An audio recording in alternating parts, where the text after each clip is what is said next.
Hello, അസ്സലാമലൈക്കും. അപ്പോൾ ഇന്ന് ഞാനിവിടെ ഷെയർ ചെയ്യുന്നത് ഞാൻ ഈവനിങ്ങിന് ഉണ്ടാക്കിയിട്ടുള്ള കുറച്ച് വിഭവങ്ങളാണ് കേട്ടോ. അപ്പോൾ 1-2 പേര് കമൻറ്റ് ചെയ്തിട്ടുള്ള റെസിപ്പിയും ഇതിൽ ഉൾപ്പെടുത്തിയിട്ടുണ്ട്. അതുപോലെ ഒരുപാട് പേര് കമൻറ്റ് ചെയ്തിട്ടൊക്കെ കുറേ റെസിപ്പിയൊക്കെ ചോദിച്ചിട്ടുണ്ട്, ഞാനൊക്കെ അപ്ലോഡ് ചെയ്യാം. അതുപോലെ കുറേ പേര് ഡേ ഇൻ മൈ ലൈഫ് ചെയ്തൂടെ, വ്ളോഗ് ചെയ്തൂടെ അങ്ങനെയൊക്കെ ചോദിക്കാറുണ്ട്. അപ്പോൾ ഞാൻ ഡേ ഇൻ മൈ ലൈഫ് അങ്ങനെയുള്ള വീഡിയോ ഒരിക്കലും ഇടാം കേട്ടോ. അപ്പോൾ എപ്പോഴും ഞാൻ പറയാറുള്ള പോലെ ഡിസ്ക്രിപ്ഷനിൽ മെൻഷൻ ചെയ്യുന്നുണ്ട് ഓരോന്നും. അപ്പോൾ നമുക്ക് നോക്കാം. അപ്പോൾ ഇതിലാദ്യം ഷെയർ ചെയ്യുന്നത് പയർ വേവിച്ചതാണ്. അപ്പോൾ ഈവനിങ്ങിനൊക്കെ കുട്ടികൾക്കും മുതിർന്നവർക്കൊക്കെ നല്ല ഹെൽത്തി ആയിട്ട് കഴിക്കാൻ പറ്റിയ നല്ലൊരു ഡിഷാണ്. അപ്പോൾ നമുക്ക് നോക്കാം. അപ്പോൾ ഇതിന് വേണ്ടിയിട്ട് 1.5 കപ്പ് ചെറുപയറാണ് കേട്ടോ എടുത്തിട്ടുള്ളത്. ഇതൊരു 4-5 മണിക്കൂർ കുതിർത്ത് ക്ലീൻ ചെയ്ത് വെച്ചിട്ടുള്ള ചെറുപയറാണ്. അപ്പോൾ ഇതാദ്യം ഒന്ന് വേവിച്ചെടുക്കണം. അപ്പോൾ ഞാനിത് പ്രഷർ കുക്കറിലല്ല കേട്ടോ വേവിച്ചെടുക്കുന്നത്. അപ്പോൾ നിങ്ങൾക്ക് വേണമെങ്കിൽ പ്രഷർ കുക്കറിൽ വേവിച്ചെടുക്കാം. പക്ഷെ ഒരുപാട് വെന്ത് ഉടഞ്ഞു പോകരുത്. അതുപോലെ ഒരുപാട് വെള്ളം ചേർത്തിട്ട് വേവിക്കുകയും ചെയ്യരുത്. പാകത്തിന് വെള്ളം ചേർത്തിട്ട് മാത്രം വേവിച്ചെടുക്കുക. അപ്പോൾ ഇങ്ങനെയാകുമ്പോൾ ഒരുപാട് ഉടഞ്ഞു പോവാത്ത രീതിയിൽ നമുക്ക് വേവിച്ചെടുക്കാൻ പറ്റും. ഇനി ഇതിലോട്ട് വേവാൻ പാകത്തിന് വെള്ളം ചേർത്ത് കൊടുക്കാം.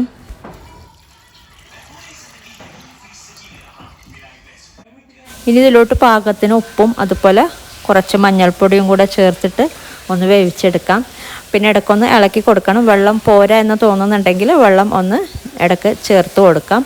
പിന്നെ മൂടി വെച്ചിട്ട് ഇത് വേവിച്ചെടുക്കാം. അപ്പോൾ ഇത് വേവിച്ചെടുത്തിട്ടുണ്ട്. അപ്പോൾ ഇടയ്ക്ക് പറഞ്ഞ പോലെ ഇളക്കി കൊടുക്കുന്നുണ്ടായിരുന്നു, ഇടയ്ക്ക് നോക്കുന്നുണ്ടായിരുന്നു. അപ്പോൾ ഇത് പാകത്തിന് തന്നെ വെന്ത് കിട്ടിയിട്ടുണ്ട്, അധികം ഉടഞ്ഞു പോയിട്ടൊന്നുമില്ല. പിന്നെ അതുപോലെ ഒരുപാട് വെള്ളം കൂടുതലുണ്ടെങ്കിൽ ഒന്ന് വറ്റിച്ചെടുക്കുക ഈ ഒരു സമയത്ത്. അപ്പോൾ ഇതിപ്പോൾ നമുക്ക് മാറ്റി വെക്കാം. ഇനി ഇതിലേക്കുള്ള വറവിടാം. അപ്പോൾ ഇതിന് വേണ്ടിയിട്ട് ഒരു പാത്രം ചൂടാകുമ്പോൾ ഇതിലോട്ട് എണ്ണ ചേർത്ത് കൊടുക്കാം. കോക്കനട്ട് ഓയിലാണ് കേട്ടോ ചേർത്ത് കൊടുക്കുന്നത്. ഒരു 1-2 ടേബിൾ സ്പൂണ് ചേർത്ത് കൊടുത്താൽ മതി. ഇതൊന്ന് ചൂടായി വരുമ്പോഴേക്കും ഒരു 1/4 ടീസ്പൂണ് കടുക് ഇട്ട് കൊടുക്കാം. അപ്പോൾ കടുകൊക്കെ പൊട്ടി വന്നിട്ടുണ്ട്. ഇനി ഇതിലോട്ടൊരു 1/4 ടീസ്പൂണ് ഉഴുന്ന് പരിപ്പും കൂടെ ചേർത്ത് കൊടുക്കാം. അപ്പോൾ ഇതൊരു ലൈറ്റ് ബ്രൗൺ കളറായി വരുമ്പോൾ ഇതിലോട്ട് കുറച്ച് കറിവേപ്പില, അതുപോലെ ഒരു 3-4 പച്ചമുളകും കൂടെ ചേർത്തിട്ട് ഒന്ന് വഴറ്റി കൊടുക്കാം.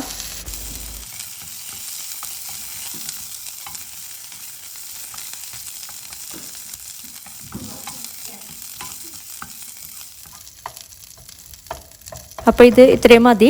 കറിവേപ്പിലയൊക്കെ ഒന്ന് വഴന്ന് വന്നിട്ടുണ്ട്. ഇനി ഇതിലോട്ട് നമ്മൾ വേവിച്ച് വെച്ച പയർ ചേർത്തിട്ട് ഒന്ന് മിക്സ് ചെയ്തെടുക്കുക ഈ ഒരു എണ്ണയിൽ ആദ്യം. ഇനി ഇതിലോട്ട് 1-2 കാര്യങ്ങളും കൂടെ ചേർത്ത് കൊടുക്കാനുണ്ട്. അപ്പോൾ ആദ്യം ഇതൊന്ന് ജസ്റ്റ് ഒന്ന് മിക്സ് ചെയ്ത് കൊടുക്കുക.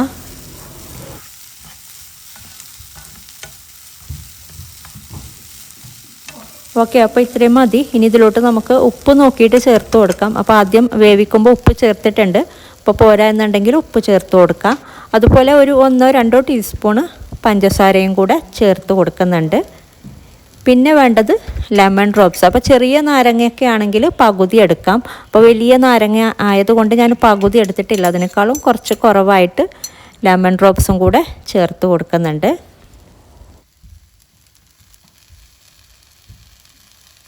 അപ്പോൾ ഈ ഒരു സമയത്തൊക്കെ ഏറ്റവും ലോ ഫ്ലെയിമിൽ വെക്കുക. അപ്പോൾ ഇത് ജസ്റ്റ് ഒന്ന് മിക്സ് ചെയ്ത് കൊടുത്തിട്ട് ഇനി ഇതിലോട്ട് ചിരകിയ തേങ്ങയും അതുപോലെ മല്ലിയിലയും കൂടെ ചേർത്ത് കൊടുത്തിട്ട് മിക്സ് ചെയ്താൽ നമ്മുടെ സംഭവം റെഡി. പിന്നെ തേങ്ങ ചിരകിയത്, അപ്പോൾ 1/2 കപ്പ് തേങ്ങയാണ് കേട്ടോ ചേർത്ത് കൊടുക്കുന്നത്. നല്ല ഫ്രഷായിട്ട് ചിരകിയ തേങ്ങ 1/2 കപ്പോളം ചേർത്ത് കൊടുക്കുക.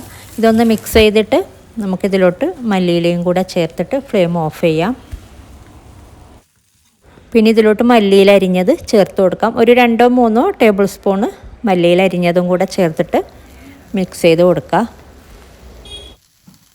അപ്പോൾ ഇതായിട്ടുണ്ട് പയർ വിളയിച്ചത്. അപ്പോൾ ഞങ്ങളിതിനെ പയർ വേവിച്ചത് എന്നാണ് കേട്ടോ പറയുന്നത്.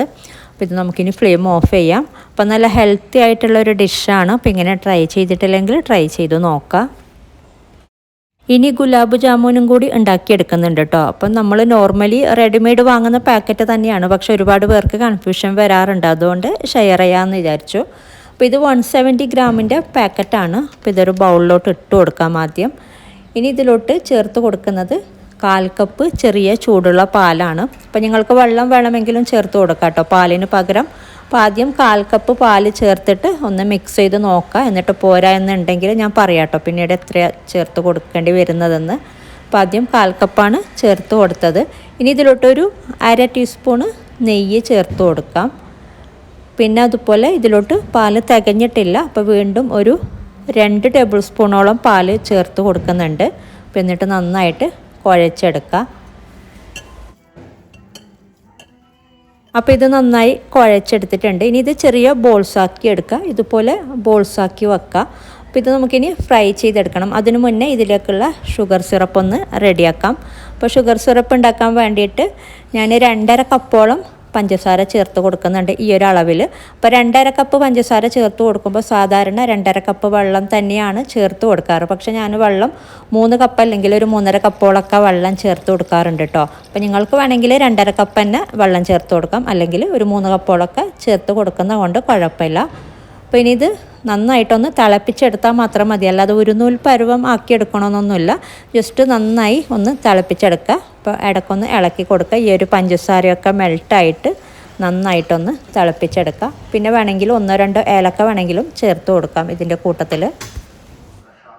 അപ്പോൾ ഷുഗർ സിറപ്പ് റെഡി ആയിട്ടുണ്ട്. അപ്പോൾ ഇത് മൂടി വെച്ചിട്ട് മാറ്റി വെക്കുക. അപ്പോൾ ഇതിൻ്റെ ചൂട് പോവാതിരിക്കാൻ വേണ്ടിയിട്ട് നോക്കാം. നമ്മൾ ഇതിലോട്ട് ബോൾസ് ഇട്ട് കൊടുക്കുമ്പോൾ ചൂടുണ്ടായിരിക്കണം ഈ ഒരു സിറപ്പിന്. നമുക്ക് ഇതുണ്ടാക്കുന്ന സമയത്ത് തന്നെ, ഈ ഒരു സിറപ്പ് ഉണ്ടാക്കുന്ന സമയത്ത് തന്നെ വേറൊരു അടുപ്പിൽ വേണമെങ്കിലും ഫ്രൈ ചെയ്തെടുക്കാം. പിന്നെ നമുക്ക് എണ്ണ നല്ല ചൂടായ ശേഷം നമ്മൾ നേരത്തെ ഉണ്ടാക്കി വെച്ച ഈ ഒരു ബോൾസ് ഇട്ടിട്ടൊന്ന് ഫ്രൈ ചെയ്തെടുക്കാം. എല്ലാം ഒരുമിച്ച് ഇട്ട് കൊടുക്കണ്ട, കുറേശ്ശേ മാത്രം ഇട്ട് കൊടുത്തിട്ട് ഫ്രൈ ചെയ്തെടുത്താൽ മതി. അപ്പോൾ എല്ലാം ഒരുമിച്ച് ഇട്ട് കൊടുക്കുമ്പോൾ പിന്നീട് അത് ഫ്രൈ ആയി വരുമ്പോഴേക്കും നമുക്കത്ര പെർഫെക്റ്റ് ആയിട്ട് കിട്ടില്ല. അപ്പോൾ ഇതുപോലെ ഒന്ന് അങ്ങോട്ടും ഇങ്ങോട്ടും മൂവ് ചെയ്ത് കൊടുത്തിട്ടാണ് ഫ്രൈ ചെയ്തെടുക്കേണ്ടത്. ഒരു മീഡിയം ഫ്ലെയിമിൽ വെച്ചിട്ട് മാത്രം ഫ്രൈ ചെയ്തെടുക്കുക. അപ്പോൾ നല്ലോണം ശ്രദ്ധിച്ച് വേണം ഫ്രൈ ചെയ്യാനായിട്ട്. നന്നായി ഫ്രൈ ആയി വരികയും വേണം, അതുപോലെ ഒരുപാട് കളറ് മാറാനും പാടില്ല. അപ്പോൾ ആ ഒരു രീതിയിൽ ഫ്രൈ ആക്കി എടുക്കാം മീഡിയം ഫ്ലെയിമിൽ വെച്ചിട്ട്. ഇതിപ്പോൾ ആയിട്ടുണ്ട്. അപ്പോൾ ഇത് നമുക്ക് മാറ്റാം. ഈ ഒരു സമയത്തൊക്കെ പെട്ടെന്ന് തന്നെ ലോ ഫ്ലെയിമിലോട്ട് ആക്കാം, അല്ലെങ്കിൽ ഓവറായിട്ട് ഫ്രൈ ആയി പോകും. ഇതിപ്പോൾ പാകത്തിന് തന്നെ ഫ്രൈ ആയി വന്നിട്ടുണ്ട്. അപ്പോൾ ഇത് മാറ്റാം നമുക്ക്. എന്നിട്ട് ബാക്കിയുള്ളതും കൂടെ ഇതുപോലെ തന്നെ ഫ്രൈ ചെയ്തെടുക്കാം. പിന്നെ നമുക്കിത് ഷുഗർ സിറപ്പിലോട്ട് ഇട്ട് കൊടുക്കാം. അപ്പോൾ ഞാൻ നേരത്തെ പറഞ്ഞ പോലെ ഷുഗർ സിറപ്പിന് നല്ല ചൂടുണ്ടായിരിക്കണം നമ്മൾ ഫ്രൈ ചെയ്ത ബോൾസ് ഇട്ട് കൊടുക്കുമ്പോൾ. ഇനി ഇത് മൂടി വെച്ചിട്ട് ഒരു 2 മണിക്കൂറൊക്കെ എന്തായാലും മാറ്റി വെക്കാം. ശരിക്കും ഇത് രാത്രിയൊക്കെ ഉണ്ടാക്കിയാൽ രാവിലേക്കാണ് കറക്റ്റ് ആ ഒരു ഷുഗർ സിറപ്പൊക്കെ പിടിക്കുന്നത്. അപ്പോൾ എന്തായാലും 2 മണിക്കൂറൊക്കെ എന്തായാലും മാറ്റി വെക്കാം. അപ്പോൾ ഇതുപോലെ 1-2 കാര്യങ്ങളൊക്കെ ശ്രദ്ധിച്ചാൽ നമുക്ക് ഷോപ്പിൽ നിന്നൊക്കെ വാങ്ങുന്ന പോലെ നല്ല പെർഫെക്റ്റ് ആയിട്ടുള്ള ഗുലാബ് ജാമുൻ ഉണ്ടാക്കിയെടുക്കാൻ പറ്റും. അപ്പോൾ ഇനി ഷെയർ ചെയ്യുന്നത് ചിക്കൻ കുറുമയാണ്. അപ്പോൾ എളുപ്പത്തിൽ ഉണ്ടാക്കിയെടുക്കാൻ പറ്റുന്ന ഒരു ചിക്കൻ കുറുമയാണ് കേട്ടോ. അപ്പോൾ നമുക്ക് നോക്കാം. അപ്പോൾ ഇതിന് വേണ്ടിയിട്ട് 1/2 കിലോ ചിക്കനാണ് ഞാനിവിടെ എടുത്തിട്ടുള്ളത്. അപ്പോൾ ഇത് ജസ്റ്റ് ഒന്ന് മാരിനേറ്റ് ചെയ്ത് വെക്കുന്നുണ്ട്. ഓപ്ഷണലാണ്, മാരിനേറ്റ് ചെയ്ത് വെച്ചില്ലെങ്കിലും കുഴപ്പമില്ല. ചെറിയൊരു കളർ കിട്ടാൻ വേണ്ടിയിട്ട് മാത്രം ഒരിച്ചിരി മുളക് പൊടിയും, ഒരു 1/2 ടീസ്പൂണ് മുളക് പൊടിയും, അതുപോലെ മഞ്ഞൾപ്പൊടി, പിന്നെ കുറച്ച് ഉപ്പും കൂടെ ചേർത്തിട്ട് ഒന്ന് മിക്സ് ചെയ്ത് വെക്കുന്നുണ്ട്. അപ്പോൾ ഈ ഒരു ചിക്കനിലോട്ട് ചെറിയൊരു കളറ് കിട്ടാൻ വേണ്ടിയിട്ട് മാത്രമാണ്. വെള്ള കളറിൽ കാണുമ്പോൾ അത്ര രസമില്ല എന്ന് വിചാരിച്ചിട്ട്. അപ്പോൾ നിങ്ങൾക്ക് വേണമെങ്കിൽ ഇങ്ങനെ ചെയ്യാം, അല്ലെങ്കിൽ ഡയറക്റ്റായിട്ട് ഇട്ട് കൊടുത്താലും മതി. അപ്പോൾ ഞാൻ എന്തായാലും മാരിനേറ്റ് ചെയ്തിട്ട് ഇതിവിടെ മാറ്റി വെക്കുന്നുണ്ട്. ഇനി ഓരോ കാര്യങ്ങളും നമുക്ക് സ്റ്റെപ്പായിട്ട് ചെയ്യാം. ഓക്കെ, അപ്പോൾ ഇത് മാറ്റി വെക്കാം. ഇനി വേണ്ടത് അണ്ടിപ്പരിപ്പാണ്. അപ്പോൾ 1/4 കപ്പ് അണ്ടിപ്പരിപ്പ് എടുത്തിട്ടുണ്ട്. ഇതിലോട്ട് 1 ടേബിൾ സ്പൂണ് വെളുത്ത കസ്കസ്. അപ്പോൾ ഇതൊരു അരിപ്പയിലിട്ടിട്ടൊന്ന് വാഷ് ചെയ്തെടുത്തിട്ടുള്ളതാണ്. അപ്പോൾ 1 ടേബിൾ സ്പൂണോളം കസ്കസും കൂടെ ചേർത്തിട്ട് കുറച്ച് വെള്ളവും കൂടെ ചേർത്ത് ഒന്ന് കുതിരാൻ വേണ്ടിയിട്ട് മാറ്റി വെക്കാം. ഒരു അരമണിക്കൂറൊക്കെ ഒന്ന് കുതിരാൻ വേണ്ടിയിട്ട് മാറ്റി വെക്കാം കേട്ടോ. എന്നിട്ട് അരച്ചെടുക്കാം. ഇനി നമുക്ക് തേങ്ങ ഒന്ന് പിഴിഞ്ഞെടുക്കണം. തേങ്ങാപ്പാൽ വേണം ഇതിലോട്ട്. അപ്പോൾ അതിന് വേണ്ടിയിട്ട് 2.5 കപ്പ് തേങ്ങയാണ് കേട്ടോ ഞാൻ എടുത്തിട്ടുള്ളത്. ഒരു ചെറിയൊരു തേങ്ങ ഫുൾ എടുത്തിട്ടുണ്ട്.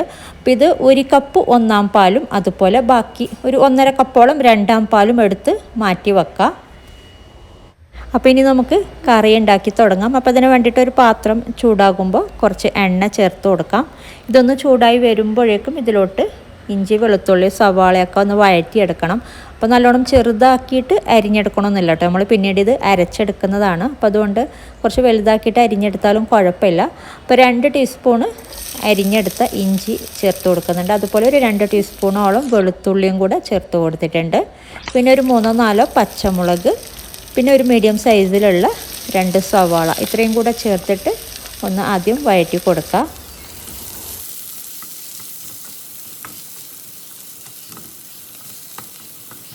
അപ്പോൾ ഇത് വഴന്ന് വന്നിട്ടുണ്ട്. ഇത്രയും മതി, ജസ്റ്റ് ഒന്ന് വാടി കിട്ടിയാൽ മതി. ഒരുപാട് ബ്രൗൺ കളറാക്കി എടുക്കണമെന്നില്ല.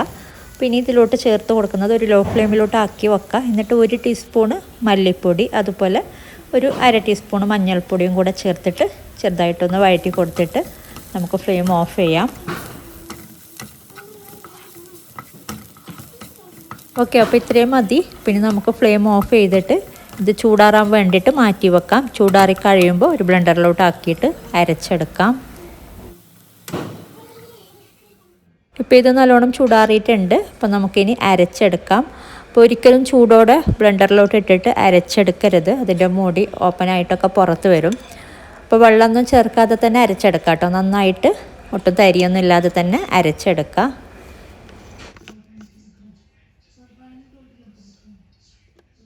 അപ്പോൾ ഇത് നന്നായി അരച്ചെടുത്തിട്ടുണ്ട്. അപ്പോൾ ഇത് നമുക്ക് മാറ്റി വെക്കാം.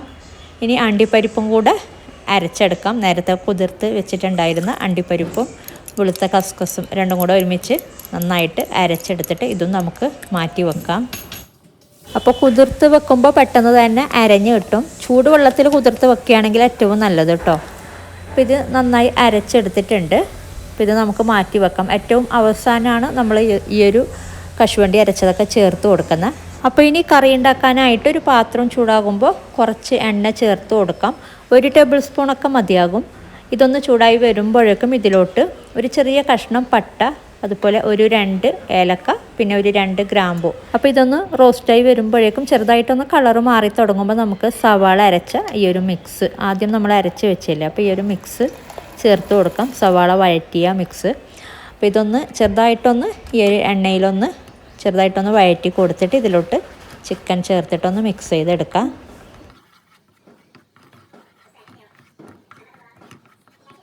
ഓക്കെ, ഇനി ഇതിലോട്ട് നമുക്ക് ചിക്കൻ ചേർത്ത് കൊടുക്കാം. അപ്പോൾ ഞാൻ പറഞ്ഞ പോലെ മാരിനേറ്റ് ചെയ്യുന്നെങ്കിൽ ഇതുപോലെ മാരിനേറ്റ് ചെയ്തിട്ട് ചേർത്ത് കൊടുക്കാം. അല്ലെങ്കിൽ ഒരുപാട് ചില്ലി പൗഡറൊന്നും ചേർത്ത് കൊടുക്കണ്ട കേട്ടോ. ഒരു ഇച്ചിരി മാത്രം ചേർത്ത് കൊടുത്താൽ മതി മാരിനേറ്റ് ചെയ്യുന്നെങ്കിൽ. അല്ലെങ്കിൽ ഡയറക്റ്റായിട്ട് ചിക്കൻ ക്ലീൻ ചെയ്ത ചിക്കന് ചേർത്ത് കൊടുത്താൽ മതി.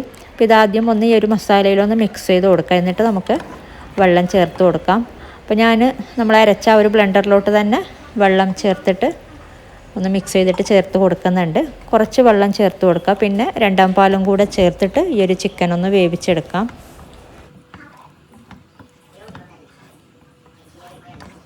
ഇനി ഇതിലോട്ട് 2ാം പാല് ചേർത്ത് കൊടുക്കാം. 1.5 കപ്പോളം 2ാം പാല് ചേർത്ത് കൊടുക്കുന്നുണ്ട്. ചിക്കൻ വേവാനുള്ള ആ ഒരു തേങ്ങാപ്പാൽ ചേർത്ത് കൊടുത്താൽ മതി. അപ്പോൾ കുറച്ച് ലൂസായിട്ടുള്ള തേങ്ങാപ്പാലാണ് കേട്ടോ 2ാം പാലെന്ന് പറയുന്നത്. അപ്പോൾ ആദ്യം കുറച്ച് തിക്കായിട്ട് പാല് പിഴിഞ്ഞെടുക്കുക. അത് മാറ്റി വെച്ചിട്ട് ആ ഒരു സെയിം തേങ്ങാപ്പീരയിലോട്ട് തന്നെ വെള്ളം ചേർത്തിട്ട് ഒന്നും കൂടെ ജസ്റ്റ് ഒന്ന് ബ്ലെൻഡ് ചെയ്തിട്ട് വേണമെങ്കിൽ പിഴിഞ്ഞെടുക്കാം. അപ്പോൾ ഇതാണ് 2ാം പാൽ. കുറച്ച് ലൂസായിട്ട് എടുക്കുന്നതാണ് 2ാം പാലെന്ന് പറയുന്നത്. അപ്പോൾ ഇത് ചേർത്തിട്ട് ഇനി ഇതിലോട്ട് നമുക്ക് ഉപ്പ് ചേർത്ത് കൊടുക്കാം പാകത്തിനുള്ള. ഇനി ഇത് വേവിച്ചെടുക്കാം. അപ്പോൾ വെന്ത് കഴിയുമ്പോഴേക്കും അവസാനമാണ് നമ്മൾ അണ്ടിപ്പരിപ്പ് അരച്ചതും അതുപോലെ 1ാം പാലൊക്കെ ചേർത്ത് കൊടുക്കുന്നത്. അപ്പോൾ ഇത് വേവിച്ചെടുക്കാം. അപ്പോൾ ഇടയ്ക്കൊന്ന് ഇളക്കി കൊടുക്കുക. ഇതിപ്പോൾ പാകത്തിന് വെന്തിട്ടുണ്ട്. ചിക്കനൊക്കെ പാകത്തിനുള്ള വേവ് ആയിട്ടുണ്ട്. ഇനി ഇതിലോട്ട് നമുക്ക് ആദ്യം കാഷ്യൂ അരച്ച പേസ്റ്റ് ചേർത്ത് കൊടുക്കാം.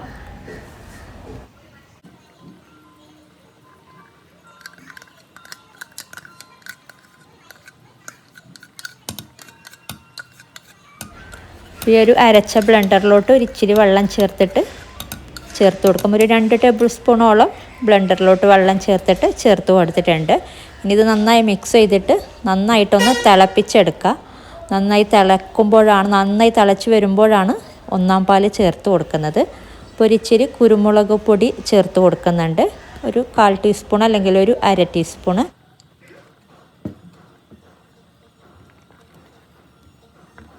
അപ്പോൾ ഉപ്പ് നോക്കിയിട്ട് വേണമെങ്കിൽ ഉപ്പ് ചേർത്ത് കൊടുക്കാം. പിന്നെ ഒരു 1/4 ടീസ്പൂണ് ഗരം മസാല പൗഡർ ചേർത്ത് കൊടുക്കുന്നുണ്ട്. എന്നിട്ട് നന്നായിട്ടൊന്ന് മിക്സ് ചെയ്ത് കൊടുക്കുക.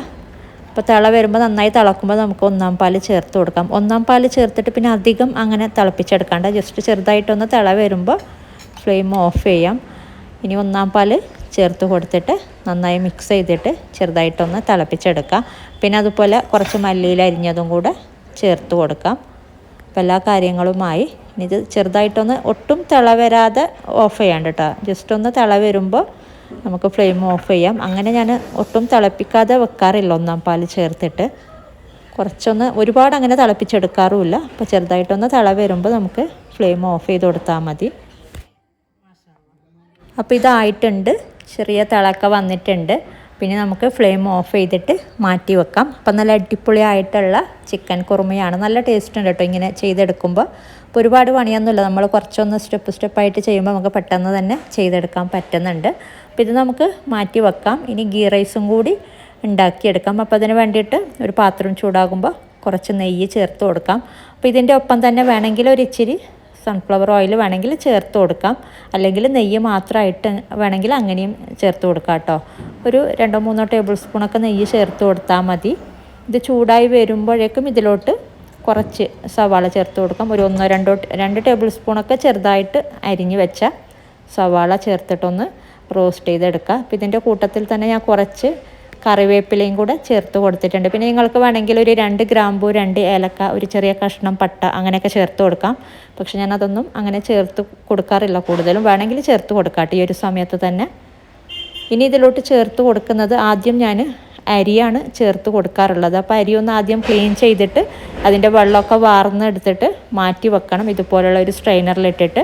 എന്നിട്ട് ഈ ഒരു അരി ചേർത്തിട്ട് ആദ്യം ചെറുതായിട്ടൊന്ന് റോസ്റ്റ് ചെയ്തെടുക്കും. അപ്പോൾ ചെറുതായിട്ടൊന്ന് മിക്സ് ചെയ്ത് കൊടുത്താൽ മാത്രം മതി ഈ ഒരു നെയ്യിൽ. കുറേ നേരം അങ്ങനെ വഴറ്റിയെടുക്കണമെന്നില്ല. അപ്പോൾ ഇങ്ങനെ ചെയ്യുന്നെങ്കിൽ വെള്ളം ഒന്ന് അരിയുടെ വെള്ളം വാർന്നെടുത്തിട്ട് തന്നെ ഇട്ട് കൊടുക്കുക. അല്ലെങ്കിൽ നിങ്ങൾ ഡയറക്റ്റായിട്ട് വെള്ളം ചേർത്ത് കൊടുത്തിട്ട് തിളക്കുമ്പോൾ അരിയിട്ട് കൊടുത്താലും മതി. ഇതിപ്പോൾ ഇത്രയും മതി, ചെറുതായിട്ടൊന്ന് വഴറ്റിയെടുത്തിട്ടുണ്ട്. ഇനി ഇതിലോട്ട് നമ്മൾ വെള്ളം ചേർത്ത് കൊടുക്കാം. അപ്പോൾ എത്രയാണോ അരി എടുക്കുന്നത് അതിൻ്റെ നേരെ ഇരട്ടി വെള്ളം ചേർത്ത് കൊടുക്കുക. അപ്പോൾ 2.5 കപ്പ് അരിക്ക് 5 കപ്പോളം ചൂടുള്ള വെള്ളമാണ് കേട്ടോ ചേർത്ത് കൊടുക്കുന്നത്. അപ്പോൾ വെള്ളം ഓൾറെഡി ചൂടാക്കാൻ വേണ്ടിയിട്ട് നമ്മൾ അരിയൊക്കെ ഇട്ട് കൊടുക്കുന്ന സമയത്ത് തന്നെ വെള്ളം ചൂടാക്കാൻ വേണ്ടിയിട്ട് മാറ്റി വെക്കുക. അതിനേക്കാളും മുന്നേ തന്നെ ഉള്ളി വഴറ്റുന്ന സമയത്ത് തന്നെ. അപ്പോൾ 5 കപ്പോളം വെള്ളം ചേർത്ത് കൊടുത്തിട്ടുണ്ട്. ഇനി ഇതിലോട്ട് നമ്മൾ ഉപ്പ് ചേർത്ത് കൊടുക്കുക പാകത്തിന്. എന്നിട്ട് നന്നായിട്ടൊന്ന് തിളപ്പിച്ചെടുക്കുക. നന്നായി തിളക്കുമ്പോൾ പിന്നെ ഏറ്റവും ലോ ഫ്ലെയിമിലോട്ട് ആക്കിയിട്ട് മൂടി വെച്ചിട്ട് മാറ്റി വെച്ചാൽ മതി. പിന്നെ ഇടയ്ക്കൊന്ന് മാത്രം ഇളക്കി കൊടുത്താൽ മതി. പിന്നെ ഒരുപാട് നേരം അങ്ങനെ ഇളക്കി കൊടുക്കണമെന്നില്ല.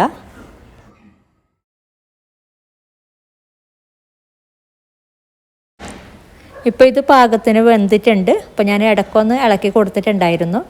അപ്പോൾ ഇതുപോലെ ഒന്ന് ഇടയ്ക്കൊന്ന് ജസ്റ്റ് ഒന്ന് മിക്സ് ചെയ്തിട്ട് മൂടി വെച്ചിട്ട് വീണ്ടും കുക്ക് ചെയ്തെടുക്കുക. ഇതിപ്പോൾ പാകത്തിനായിട്ടുണ്ട്. ഇനി നമുക്ക് ഫ്ലെയിം ഓഫ് ചെയ്യാം. ഇനി ഇതിൻ്റെ മുകളിലോട്ട് 1 ടേബിൾ സ്പൂണോളം നെയ്യ് ചേർത്ത് കൊടുക്കുന്നുണ്ട്. എന്നിട്ട് ജസ്റ്റ് ഒന്ന് മിക്സ് ചെയ്തിട്ട് ഒരു 5 മിനിറ്റോളം മൂടി വെച്ചിട്ട് മാറ്റി വെക്കാം കേട്ടോ. ഫ്ലെയിം ഓഫ് ചെയ്തിട്ട് 5 മിനിറ്റ് കഴിഞ്ഞിട്ട് സെർവ് ചെയ്യാം. അപ്പോൾ നല്ല അടിപൊളിയായിട്ടുള്ള നെയ്ച്ചോറാണ്. അപ്പോൾ ഇത് നമുക്ക് മാറ്റി വെക്കാം. നെയ്ച്ചോറും റെഡി ആയിട്ടുണ്ട്. നെയ്ച്ചോറും അതുപോലെ ചിക്കൻ കുറുമയൊക്കെ നല്ലൊരു കോമ്പിനേഷനാണ്. അപ്പോൾ ഇതും നമുക്ക് മാറ്റി വെക്കാം. അപ്പോൾ ഇനി ഞാൻ ഉണ്ടാക്കിയെടുക്കുന്നത് ചിക്കൻ ഫ്രൈ ആണ്. അപ്പോൾ ഇത് എളുപ്പത്തിൽ ചെയ്തെടുക്കാൻ പറ്റുന്നൊരു ചിക്കൻ ഫ്രൈ ആണ് കേട്ടോ. അപ്പോൾ ഇതിൻ്റെ റെസിപ്പി ഞാൻ ഡീറ്റെയിൽ ആയിട്ട് ഇപ്പോൾ കാണിക്കുന്നില്ല. ഞാൻ ഇനി ഒരിക്കലും ഡീറ്റെയിൽ ആയിട്ട് അപ്ലോഡ് ചെയ്യാം. അപ്പോൾ അധികം ഇതിൽ ചേരുവയൊന്നുമില്ല. ജസ്റ്റ് മുളക് അരച്ച പേസ്റ്റും അതുപോലെ ഗരം മസാലയും ഇഞ്ചി വെളുത്തുള്ളി പേസ്റ്റുമാണ് ഇതിലോട്ട് ചേർത്ത് കൊടുത്തിട്ടുള്ളത്. അപ്പോൾ ഞാൻ കുറേ മുമ്പ് തന്നെ ചെയ്യാറുള്ളൊരു ചിക്കൻ ഫ്രൈ ആണ്. നല്ല ടേസ്റ്റും ഉണ്ട് ഇങ്ങനെ ചെയ്തെടുക്കുമ്പോൾ. അപ്പോൾ ചിക്കൻ ഫ്രൈ ഞാൻ ഡീറ്റെയിൽ ആയിട്ട് ഇനി ഒരിക്കൽ കാണിക്കാം. അതുപോലെ ഡേ ഇൻ മൈ ലൈഫ് ഒരിക്കൽ ചെയ്യാം കേട്ടോ ഡീറ്റെയിൽ ആയിട്ട് തന്നെ.